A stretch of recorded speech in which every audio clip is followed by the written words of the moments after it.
And so, one of the shortcuts I've taken, because again, the data set is so large, is instead of being like John Arriaga and just doing Stanford real estate, I said, why not be a shameless cloner? All I am is a low-life cloner, which we'll soon discover in all its glory. But basically, so long live the SEC and long live 13Fs, which are the quarterly filings that institutional investors have to make. So one of the shortcuts I use quite a bit is I look at what the other great investors are buying. And so, if I make a list of, let's say, 20 great investors, Berkshire, Longleaf, Seth Klarman, Third Avenue,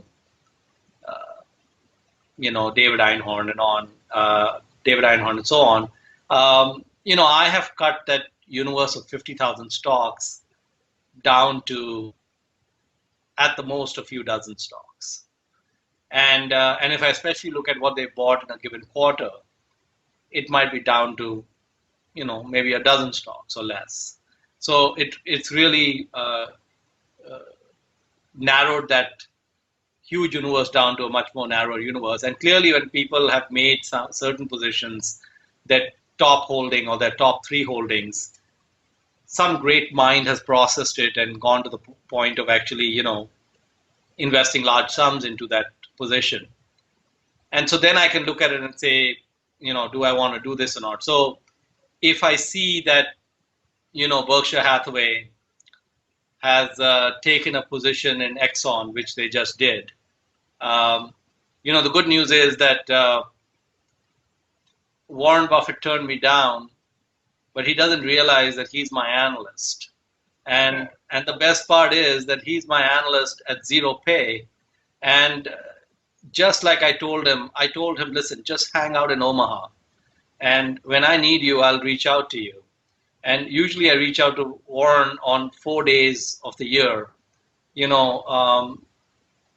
on May 14th, August 14th, November 14th, and February 14th. Those are the 4 days when Warren tells me what he's been up to.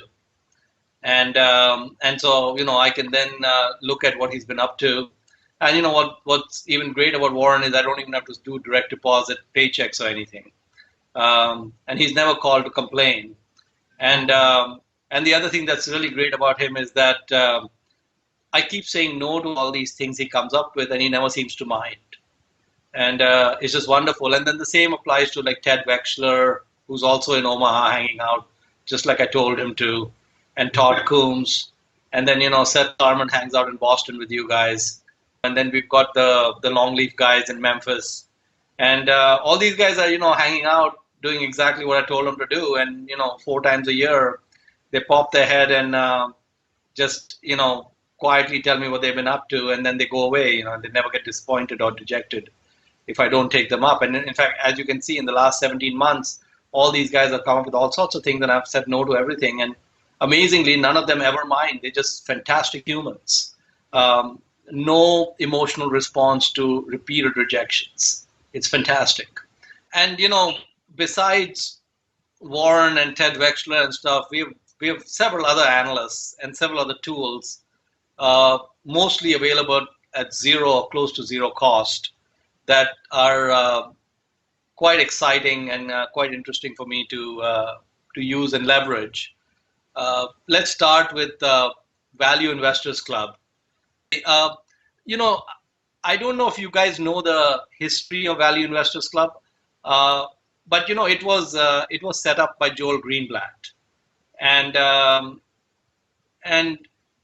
Joel and his partner John Petrie,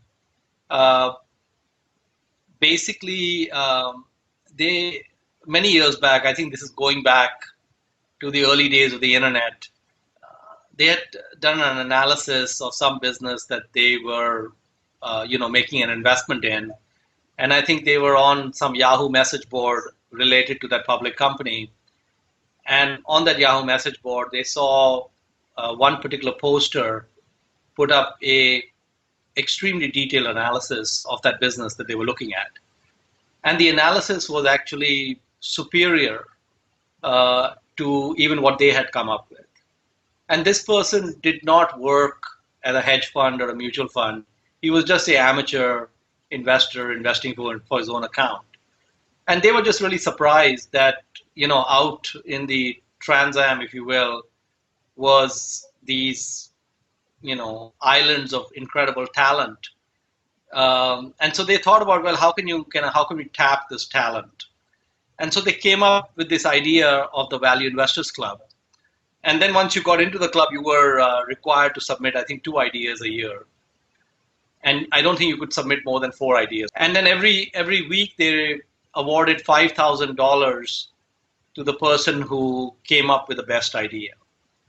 And so, they basically said that, for about $250,000 plus the cost of running the website, they would get this amazing information flow and cut out all the nonsense that you get in Yahoo message boards. You will see in general that the average write-up is quite high quality. And many of the folks who are posting write-ups and such are not professional investors. I look to see if that idea is posted on Value Investors Club. Sumzero is something like that. It's another website where, again, it's a community of mostly amateurs who are posting their best ideas. Gurufocus is another good website where they've created a list of gurus. And again, they've got all kinds of data on what their top holdings are, what they're buying, what they're selling, and so on. The manual of ideas is not free. I think it's about $900 a year or so. But I think it's exceptional. $900 a year is a little less than what you might pay an analyst every year. And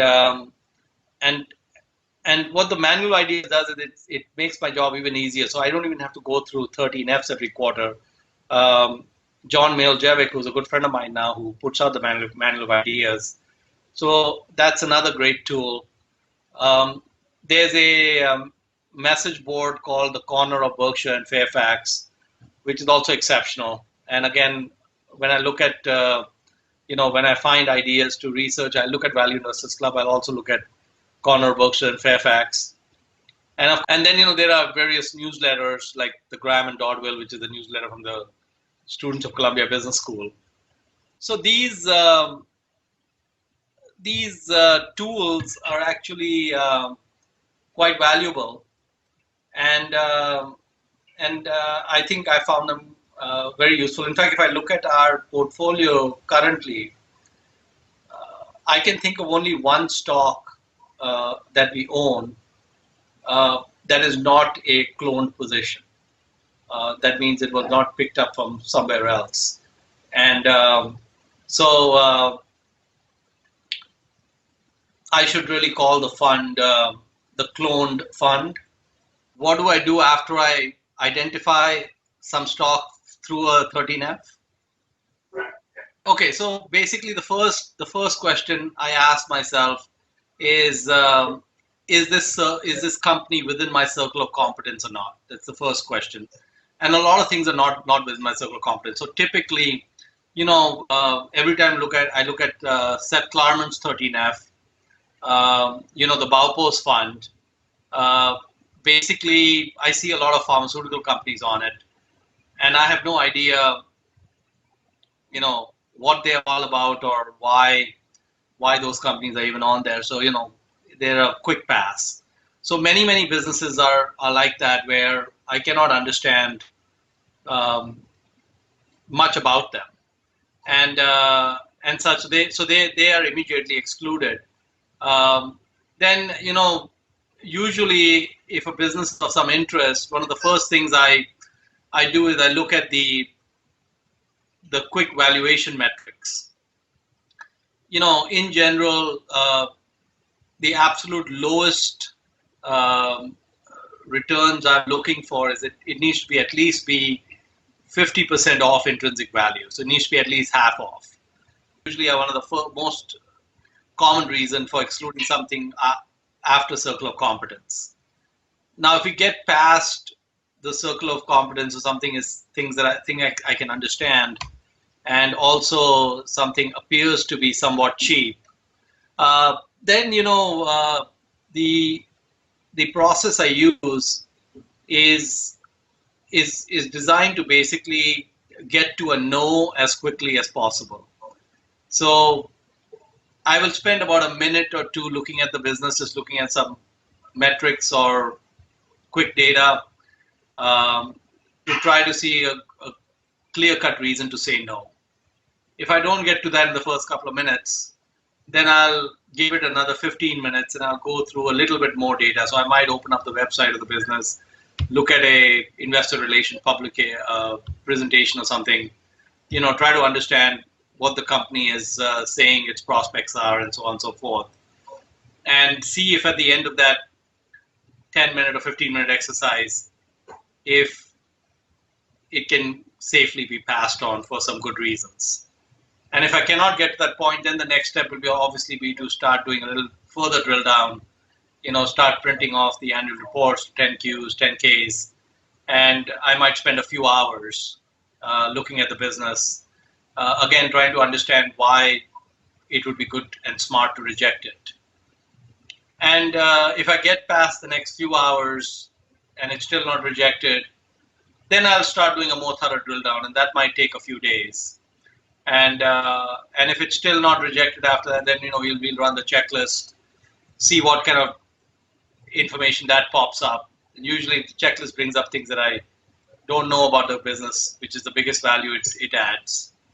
And that might lead to more research and such. So it's a process of elimination, and eventually you hopefully get to the point where kind of 7 ducks line up in a row. It looks like a good fit, and you can pull the trigger.